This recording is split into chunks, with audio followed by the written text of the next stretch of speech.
Hello friends, learning के एक और वीडियो में आपका स्वागत है। फ्रेंड्स, आज के इस वीडियो में हम बात करेंगे कुछ ऐसी कंपनीज के स्टॉक्स के बारे में जो कि सेम सेक्टर से ही रिलेट करती हैं। और ये एक ऐसा सेक्टर है जिसमें अगर हम आने वाले 5 साल के लिए भी बात करें तो बहुत ही ज़्यादा ग्रोथ हमें देखने को मिलने वाली है। लेकिन उससे पहले मैं आपसे कहना चाहूँगा कि जो भी कॉन्टेंट स्टॉक मार्केट से रिलेट करता मैं आप सबके लिए रेगुलरली लेके आता हूँ। अगर आपको उससे थोड़ी भी हेल्प मिलती है अपनी इन्वेस्टमेंट रिगार्डिंग डिसीजन बनाने में तो प्लीज़ हमारे वीडियो को ज़्यादा से ज़्यादा लाइक करें, साथ ही हमारे चैनल को सब्सक्राइब करें। इससे मुझे काफ़ी ज़्यादा मोटिवेशन मिलता है ऐसे ही क्वालिटी कंटेंट बनाने के लिए।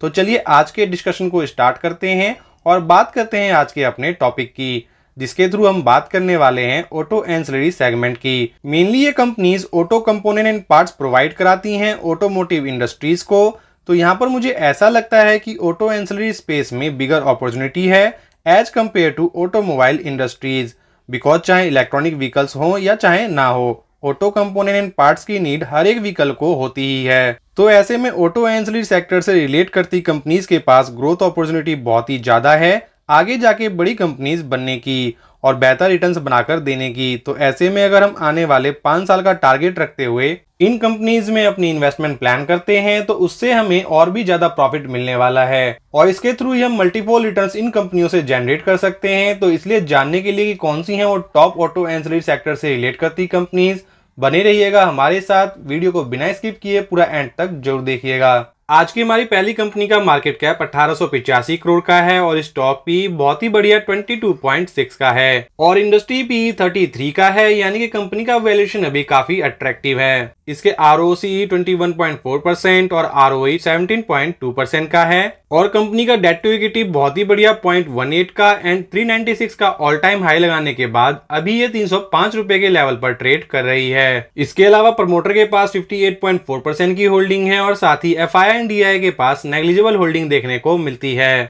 ऑटो एंसिलरी सेगमेंट में इंगेज्ड ये company gasket and forging manufacture करती है और गैस्केट डिवीजन का 50% मार्केट शेयर होल्ड करती है और रिसेंटली कंपनी ने चेचिस बिजनेस में एंटर किया है with a joint venture of Sistemi suspension, जो कि एक यूरोपियन कार मेकर क्लाइंट है एंड इस वेंचर ने यूरोप से मल्टी ईयर ऑर्डर हासिल किया है जिसका estimated order value approximately 92 crore का है। और यहाँ पर हम बात कर रहे हैं टालब्रोज ऑटोमोटिव कंपोनेंट लिमिटेड की, जिसका शेयर प्राइस अभी 306 रुपए के अराउंड ट्रेड कर रहा है। कंपनी ने पिछले एक साल में 32% के रिटर्न और 5 साल में 1249% के ह्यूज रिटर्न्स बनाकर दिए हैं एंड अभी ये कंपनी अप्रॉक्स 21% के डिस्काउंट पर अवेलेबल है। कंपनी के सेल्स एंड नेट प्रॉफिट को देखें तो ये कंसिस्टेंटली इंक्रीज हो रहे हैं और इसमें हमें काफी अच्छी ग्रोथ देखने को मिल रही है। और क्योंकि ये एक स्मॉल कैप कंपनी है तो आने वाले टाइम में ये और भी बड़े मल्टीबैगर रिटर्न्स प्रोवाइड कर सकती है। हमारा सेकेंड स्टॉक है पावना इंडस्ट्रीज लिमिटेड, जिसका शेयर प्राइस 650 रुपए का है और अगर हम इसके मार्केट कैप को देखें तो बहुत ही छोटा 762 करोड़ का देखने को मिल रहा है और कंपनी ने अप्रॉक्स 759 का 52 वीक हाई लगाने के बाद अभी 84 के पीई पे ट्रेड कर रही है। कंपनी अभी मार्च 2021 में ही लिस्टेड हुई है और तब से लेके अब तक अप्रॉक्स इसने 687% के रिटर्न्स बनाकर दिए हैं और इस दौरान हमें इसमें काफी अप्स एंड डाउन्स देखने को मिले हैं। लेकिन अगर हम लॉन्ग टर्म में देखें तो कंपनी लेफ्ट टू राइट हमें अप ट्रेंड में ही देखने को मिल रही है, जो कि एक हेल्दी चार्ट पैटर्न की निशानी है। कंपनी इंगेज्ड है in the business of manufacturing automotive parts and providing solution for automobile application, serving automobile and other application for worldwide. Company two-wheeler as well as three-wheelers, heavy and light commercial vehicles and off-road vehicles के part supply करती है और बहुत ही broad and diversified portfolio maintain करती है और इसके क्लाइंट लिस्ट में लगभग सभी ऑटोमोबाइल कंपनियों के नाम देखने को मिलते हैं। और अभी क्योंकि ये एक माइक्रो कैप टाइप की कंपनी है तो इसमें रिस्क भी काफी ज्यादा हो जाता है, इसलिए अपने रिस्क को मेंटेन करते हुए हमें इसमें नेग्लिजिबल अमाउंट के साथ ही इन्वेस्टमेंट के बारे में सोचना चाहिए। लेकिन कंपनी के अंदर काफी ज्यादा पोटेंशियल नजर आता है और इसके ग्रोथ भी हमें इन फ्यूचर काफी अच्छी देखने को मिल सकती है। और क्योंकि ये एक माइक्रो कैप कंपनी है तो इसके नेट प्रॉफिट अभी हमें सिंगल डिजिट में ही देखने को मिल रहे हैं, लेकिन ये रेगुलर बेस पे कंसिस्टेंट है तो जो कि किसी भी कंपनी के लिए एक पॉजिटिव इंडिकेशन होता है। वहीं अगर हम इसके सेल्स को देखें तो इसमें भी काफी अच्छी ग्रोथ देखने को मिल रही है और क्योंकि ये एक बहुत ही छोटी कंपनी है इसलिए इसके शेयर होल्डिंग पैटर्न में हमें प्रमोटर और पब्लिक ही देखने को मिलते हैं। इसके अलावा FII के पास इसमें नेग्लिजिबल होल्डिंग ही देखने को मिलती है। Company petroleum vehicle as well as electric vehicle के भी पार्ट मैन्युफैक्चर करती है, जिससे इन फ्यूचर भी इसकी डिमांड हमें और भी ज्यादा देखने को मिल सकती है, जिसकी वजह से इस कंपनी में हमें कंटिन्यूसली ग्रोथ देखने को मिलेगी, जिसका इम्पैक्ट हमें इनके पीएनएल में भी देखने को मिलेगा, जिससे इनका शेयर प्राइस भी एप्रिशिएट होगा। आज की हमारी थर्ड कंपनी है बैंको प्रोडक्ट इंडिया लिमिटेड, जिसका शेयर प्राइस 722 रुपए का है। और अगर हम इसके मार्केट कैप को देखें तो अभी कंपनी का market cap approx 5000 crore rupees का है और इसका पीई रेशियो बहुत ही बढ़िया 19.08 का है। इसके अलावा कंपनी का डिविडेंड यील्ड परसेंटेज भी काफी इंप्रेसिव है, जो कि 4.70 का है। 1961 में इनकॉर्पोरेट ये कंपनी मैन्युफैक्चर एंड सप्लाई करती है engine cooling module and system for automotive and industrial application for both domestic and international market. Company ने पिछले 5 साल में 577% के बहुत ही बढ़िया रिटर्न्स प्रोवाइड किए हैं और अभी ये पिछले काफी टाइम से कंसोलिडेशन फेज से गुजर रही है। एंड कंपनी का आरओसी और आरओई भी बहुत ही इंप्रेसिव है। इसके आरओसी 27%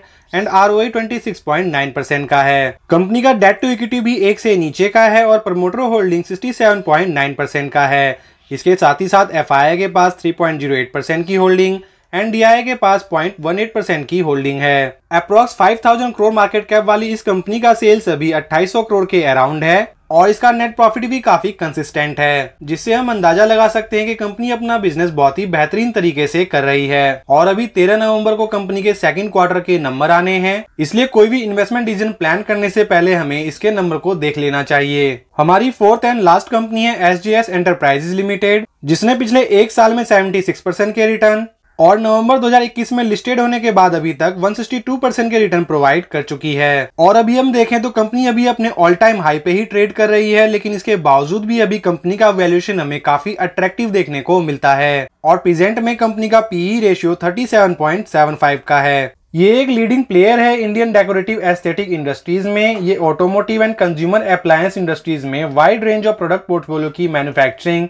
डिजाइनिंग एंड डेवलपिंग का काम करती है और इसके प्रोडक्ट पोर्टफोलियो में body graphics, 2D appliques and dials, 3D appliques and dials, domes, overlays, aluminium bezels and painted injection moulded plastic part शामिल हैं। और अभी रिसेंट में ही कंपनी के सेकंड क्वार्टर के रिजल्ट आए हैं, जिसमें हमें quarter on quarter and year on year काफी अच्छी ग्रोथ देखने को मिल रही है। चाहे हम बात करें इसके सेल्स की या फिर नेट प्रॉफिट की, दोनों में ही हमें अच्छी ग्रोथ नजर आ रही है और यही रीजन है कि इसका पीएनएल हमें काफी स्ट्रॉन्ग देखने को मिलता है और इसके नेट प्रॉफिट में कंसिस्टेंटली हमें ग्रोथ देखने को मिल रही है। जो नेट प्रॉफिट मार्च 2020 में 41 करोड़ के हुआ करते थे, वो आज की डेट में डबल होते हुए 81 करोड़ पे पहुंच चुके हैं। और अगर इसके बैलेंस शीट की बात की जाए तो बोरिंग्स कंपनी कंसिस्टेंटली कम कर रही है और कम करते हुए आज की डेट में 7 करोड़ पे ले आई है और अपने रिजर्व को बढ़ाते हुए आज ये 533 करोड़ पे पहुंचा चुकी है। एक स्मॉल कैप कंपनी होने के बावजूद भी इसका शेयर होल्डिंग पैटर्न फिनोमिनल है। प्रमोटर के पास 21.80% के स्टेक हैं,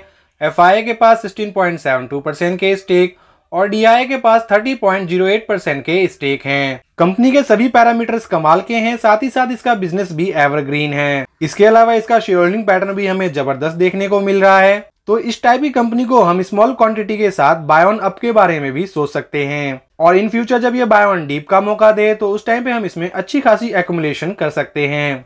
फ्रेंड्स, इसके अलावा भी बहुत सी ऑटो एंसिलरीज कंपनीज हैं जो इस फील्ड में अच्छा काम कर रही हैं, जैसे कि यूएनओ मिंडा, संवर्धन Motherson Sumi, Sona BL precision forging and many more. इसके पहले भी मैं कई बार ऑटो एंसिलरीज कंपनीज के ऊपर डिटेल वीडियोस कर चुका हूं, आप चाहो तो उन्हें भी चेकआउट कर सकते हो। एंड फ्रेंड्स, आपकी इन स्टॉक्स के बारे में क्या राय है, कमेंट कर जरूर बताएं। वीडियो को लाइक एंड चैनल को सब्सक्राइब जरूर करें। Thank you for watching this video.